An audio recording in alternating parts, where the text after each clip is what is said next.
Oi, gente, sejam muito bem-vindos ao podcast Salva pela Graça. Aqui é a Sabrina e eu criei esse podcast para compartilhar com vocês reflexões e aprendizados ao longo da minha vida cristã.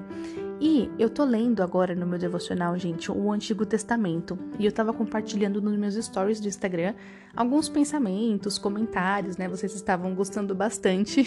E como os stories somem com 24 horas, eu decidi criar esse podcast para deixar armazenado aqui e vocês também poderem rever sempre que vocês quiserem. Nesse ano de 2020, eu consegui finalizar a leitura de todo o Novo Testamento, então agora a minha missão é concluir o Antigo Testamento. Eu tô bem no comecinho ainda, tô em Gênesis, e ontem no meu devocional eu li a história de Jacó. E assim, faz muito tempo que eu não leio o Antigo Testamento, geralmente eu gosto mais do Novo, sabe? Leio mais o Novo com frequência. Então eu tô relendo as histórias do Antigo Testamento e pra mim parece tudo novidade. Tá sendo bem interessante acompanhar as minhas reações ao longo das histórias. E a história que eu li ontem foi de Jacó e suas esposas, e é sobre ela que a gente vai conversar nesse primeiro episódio do podcast. Eu queria recapitular para vocês um pouquinho sobre a história de Jacó. Então, Jacó é filho de Isaac e ele queria se casar com Raquel, que é filha de Labão. Raquel tinha uma irmã, Lia, e aí eles fizeram um acordo de que Jacó devia trabalhar 7 anos para Labão para poder se casar com Raquel. Porém, após os 7 anos, Labão deu a sua filha Lia para que ele se casasse. E aí, Jacó precisou trabalhar mais 7 anos para ficar com Raquel, certo? Então, até aí, Jacó tem 2 esposas. Hoje, na nossa cultura, né, é bem diferente imaginar um cenário de um homem com mais de uma esposa, mas a gente tem que lembrar que isso é muito cultural, tá? Então, assim, naquela época isso não era errado para aquela cultura, até hoje existem culturas, né, com a poligamia, então é muito interessante também observar questões culturais como essa. E aí, cabe a gente ressaltar aqui que apesar de Jacó ser casado com Lia, ele amava Raquel. Tanto que tem uma parte, gente, da história, quando Jacó beija Raquel pela primeira vez, olha isso que a Bíblia fala. Jacó beijou Raquel e começou a chorar bem alto. Gente, tipo assim, que? Imagina essa cena dele beijando Raquel pela primeira vez e começando a chorar bem alto, né? Nada romântico, digamos assim. E então ele era muito apaixonado por Raquel, né? Ela era sua esposa preferida. E aí, a Bíblia fala que quando Deus viu que Lia era desprezada pelo marido, ele a abençoou com filhos. E assim, gente, a mulher foi muito abençoada mesmo, porque ela não teve só um filho, não teve só 2, 3, não, longe disso. Ela teve 7 filhos. Enquanto Lia tinha 7 filhos, Raquel era estéril. Então a gente começa... Aí que começa, gente, a treta de Lia e Raquel, tá? Guardem isso na memória de vocês. A Bíblia fala que quando Lia começa a ter, né, o primeiro filho, o segundo filho, ela tinha os filhos, porém ela não tinha o amor do marido. E aí, gente, olha só o que ela fala. Agora, certamente, o meu marido me amará. Ela falou isso depois de ter o primeiro filho. Depois de ter o terceiro filho, ela disse, agora, finalmente, meu marido se apegará a mim. Então, Lia, apesar de ter filhos de Jacó, queria o que Raquel tinha, que era o amor de seu marido. E Raquel, por sua vez, era estéril. E aí a Bíblia, logo em seguida, fala que quando Raquel viu que não dava filhos a Jacó, teve inveja de sua irmã. Então, Raquel era amada, mas não tinha filhos. Então, a gente vê aqui 2 pessoas que estavam insatisfeitas com a sua situação atual. E isso ficou muito na minha cabeça, sabe? Porque, claro, o ideal, gente, eu acredito, né, que a esposa deveria ter tanto filhos, se ela quisesse, né, se o casal quisesse, quanto o amor de seu marido, né? Mas nesse caso, tem uma divisão. Uma é amada e a outra tem filhos.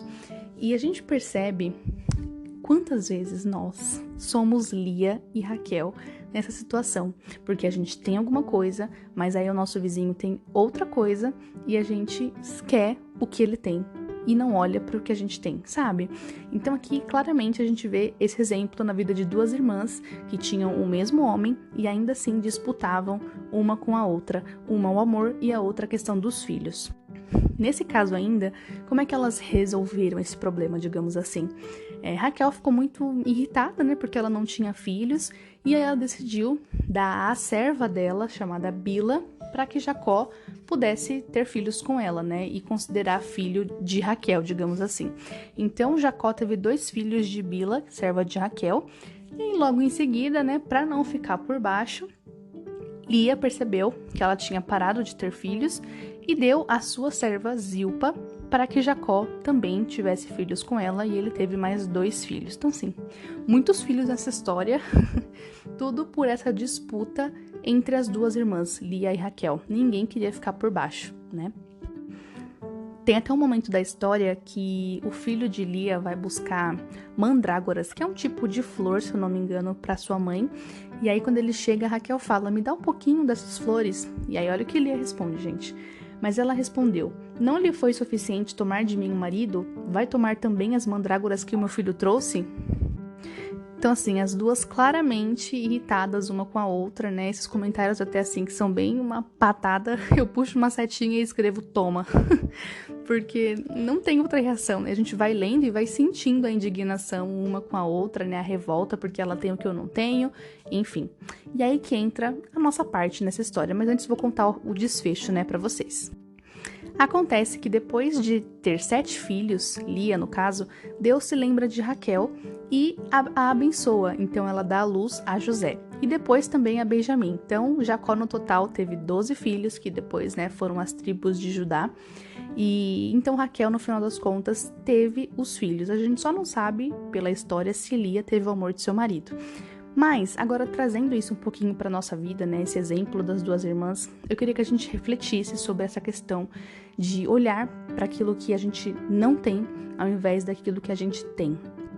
Talvez, assim como Lia, você já tenha bênçãos, como 7 filhos, ou outras coisas que para você são importantes, mas você ainda está olhando para aquilo que fulana tem que você não tem. Ou o contrário, ou você é como Raquel, que tem amor, mas você ainda não tem os filhos de Lia e você deseja isso que o outro tem, né? Então, fazendo uma analogia com a nossa vida, eu me percebi em muitos momentos como Lia e como Raquel, olhando para aquilo que o outro tem e não considerando aquilo que eu tenho. Poxa, Lia tinha 7 filhos, não é 1, não eram 2, eram 7. Quantas bênçãos, né? 7 filhos. E Raquel também era tão amada, mas tão amada, que Jacó chorou bem alto quando beijou ela pela primeira vez. E mesmo assim, ela queria aquilo que a sua irmã tinha. E aí eu queria deixar esse convite para você hoje, para que nas suas orações, né, você se lembre daquilo que você tem. É claro que a gente pode sim pedir a Deus, né, aquilo que a gente acredita que seja necessário para nossa vida, mas ainda assim, apesar das petições, nós temos tanta coisa para agradecer, para olhar para nós mesmos, né, e reconhecer a graça e a bondade de Deus na nossa vida.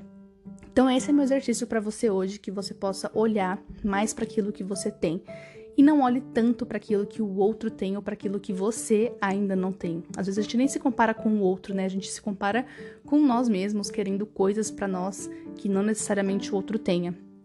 Mas a gente sempre se compara com alguma coisa, né? A gente sempre tá insatisfeito com alguma coisa. Eu espero que isso tenha feito sentido para você de alguma forma, que seja útil na sua vida cristã.